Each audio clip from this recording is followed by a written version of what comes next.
started now talking to people that's going to be in Royal Ascot 2016. Just getting it on the map. When it's going to start, 14th of June next year, we have to have it ready. Suppliers, integrators, and the management. So it's quite a long process, but it ramps up. For the last 6 weeks, it is just an enormous exercise. Collaborate. Project management, talking, meetings, discussions, and constantly, up and down. It has to cascade down. Whatever management meeting decides, I have to tell my staff, and I have to tell the contractors, and they have to feed back whether it's possible or if there's going to be problems. And if it doesn't happen, it won't work. Execute. Planning and deployment. Simple as that. We start with an initial approach. We get that from the ops department, the planners. I hold briefings with the suppliers. We talk about the specifications and the designs. We get quotes. We negotiate on those quotes. We negotiate on the times. We make amendments and we feed it back. We have something called John's meeting. John is the head of facilities at Ascot and he's been working there for 30 years. He runs this meeting, not the COO or the CEO. John's the head of facilities, he runs this. And every single person that's involved in Royal Ascot for the last 7 weeks come to John's meeting at 7 o'clock in the morning. We have bacon sandwiches, we have coffee and tea, and we do have a big round the table discussion. If it's the guy that puts up the posters, he's there and he says what he's doing that day, so that we know that we can't cable there that day because he's putting up posters. And it does that, the whole table goes around, and you might say to somebody, I'd like to speak to you after this, and you do. We have project meetings, we have meetings with our contractors again, we have snag lists. We go through these snag lists 3 or 4 times a day, up and down the chain of command, sorting it all out, finding somebody that you can talk to, finding somebody that can help you. We make amendments and we update them. We send emails, we make calls, we get feedback, and we have staff briefings. And this goes on for 7, 8 weeks, constantly, just before. Our execution plan, we create an execution plan. This year, for the first time, we had a CAD engineer who would draw up all the concessions, all the marquees, exactly where they went. So the electricians could get the plans, M&E could get the plans and work along that plan, their drainage and feeds and things. We had plans and we could plan our cabling according to that. Sometimes those plans change. He would then change it on the CAD drawing that day, send out a new version, and by the end of the afternoon we had that and we could plan accordingly. We take our quotes that we negotiated, we do our procurement. I go to the suppliers and I say, I would need 5 or 6 of your guys for those 3 or 4 weeks of Royal Ascot. I do my recruitment that way. We do deployments and installations. We do the snag list. We do tests and test and test and retesting, and we update the plans. And that goes on every single day for 6 weeks almost, until the Tuesday when Royal Ascot starts. So if anybody's got any questions, then before the last slide. How well do you work with your suppliers then? Because you said you've had them for some time, Mm-hmm. and there's 6 of them, and that's who you look to scale. Is it just the length of time you've worked with them, or is there a technique you use to really buy them in and get them closer to you so they understand what you're trying to do? They understand what we try to do because of the time they've been there. So the sound company and the cabling company both started their businesses from work they've done there. The cabling guy worked for a big cabling supply company, cabling company in the UK as a contractor, and at the end of that his contract came to an end and he started his cabling business and came back, says, do you want to do some cabling for us? And or can I do some cabling for you, sorry. And that was 7 years ago. So he knows exactly where everything is. I don't have to go and explain to him that I explained to you, that I want cabling done in the green yard. So I don't know where the green yard was. It's the Royal Enclosure lawn, but traditionally it's been called the green yard. So I don't have to explain to him where it is. He'll just take his roll of cable and off he goes. It's cutting that amount of time and explanation out. I think that's probably the main reason why we work with those existing suppliers. And how do you get your internal team to really work closely with those guys? Because they're only working with them for 3 weeks out of 52. With 3 of those suppliers, they work with them every race day through the year. So the 26 weekends, so it's just a scaling exercise. Yeah, so we have fun together.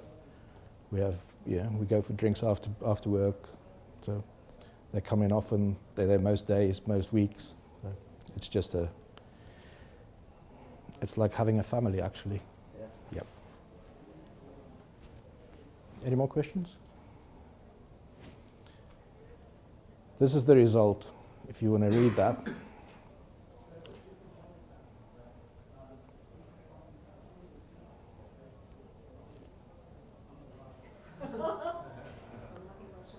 I'm just laughing.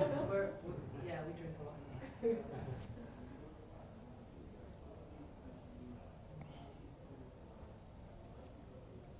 On the last day, the Saturday this year, about 4 o'clock it started drizzling.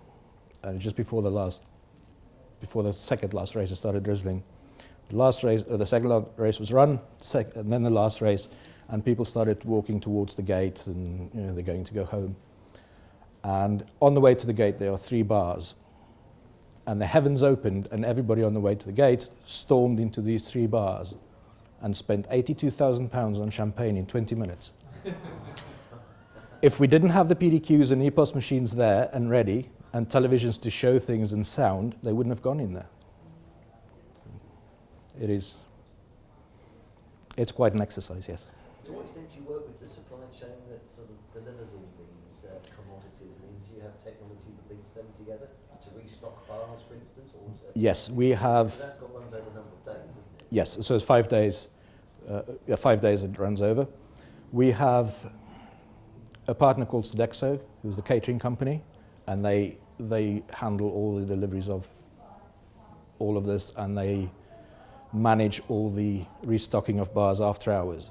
So that we've got a 24-hour operation for those 5 days. There's a cleaning crew and a restocking crew that come in at 8 o'clock at night and then clean up and restock the bars and all the private boxes and the restaurants. Do you deliver technology to get that operation running more smoothly? They get infrastructure for us. They only get infrastructure from us, but no software or anything. They have their own software that they use. Run over your network? Over our network, yeah. So the tote runs over our network as well. We give them access. All the totes, all the betting companies, yeah. Are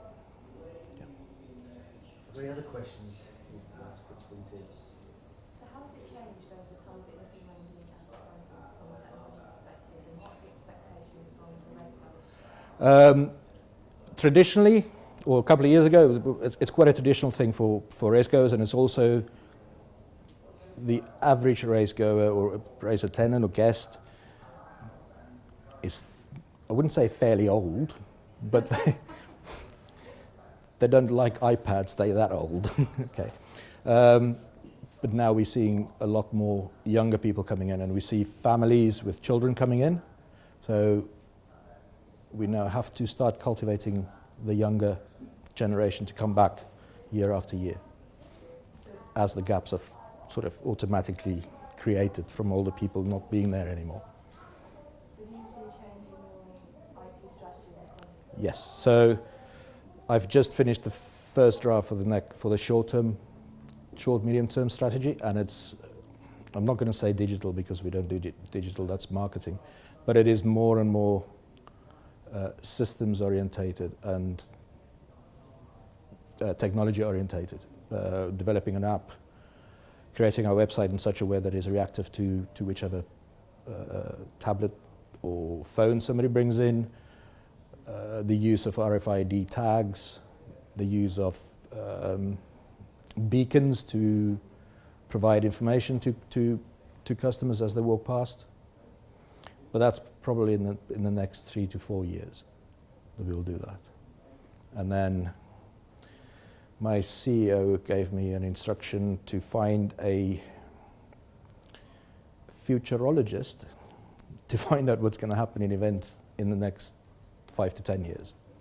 So I'll have to find a futurologist somewhere. There's another So, question there. yeah. Sort of hat to the land drop. Yes, yourself, sorry. I can only compare this. We moved into a new building 2 years ago, and it was all one weekend, big bang, Mhm. and it's horrendous. But for me, only picture we've got that amount of people, we only had 500 staff there. How do you plan for that capacity in terms of that scenario you gave, 82,000 people, bam, it's a peak. How's that planned out? That wasn't planned. Right. That is not planned. We can plan. We do monitor it. We do monitor traffic on a ticketing system. We monitor the traffic on our website and where people go to. What the most. We cut out social media because that's the top user. So we look at probably the second number 10 to 20 websites that people look at. That's normally the gambling and other sites. We manage the traffic through, we monitor the traffic through the turnstiles to see how many turnstiles we have to open up first thing in the morning and how many later, and when we can close down and when we can start sending people, turnstile attendants home or send them for their lunch. So we do monitor in that way. And what happens when there's a peak? Is there like a fallback position? How do you do this? You don't. Yeah, it's not that easy to monitor. It all depends on its weather and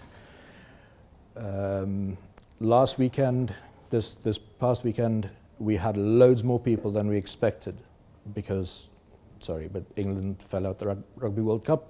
So people that would have gone to the World Cup or watched it on television or in the pub, they then came to the races. So that we could sort of forecast, and we managed that quite well. But we have to work with marketing and salespeople and the Weather Bureau to forecast those peaks and troughs, and then use historical data if we have them. We have loads and loads of data, but it's not. We're only just starting to analyze that into forecastable information. Any more questions? Well, DT, fascinating Thank you. numbers. 51,000 bottles of champagne, £86,000 in 20 minutes. Eh? Yep. Anyway, thank you very much. Thank you very much.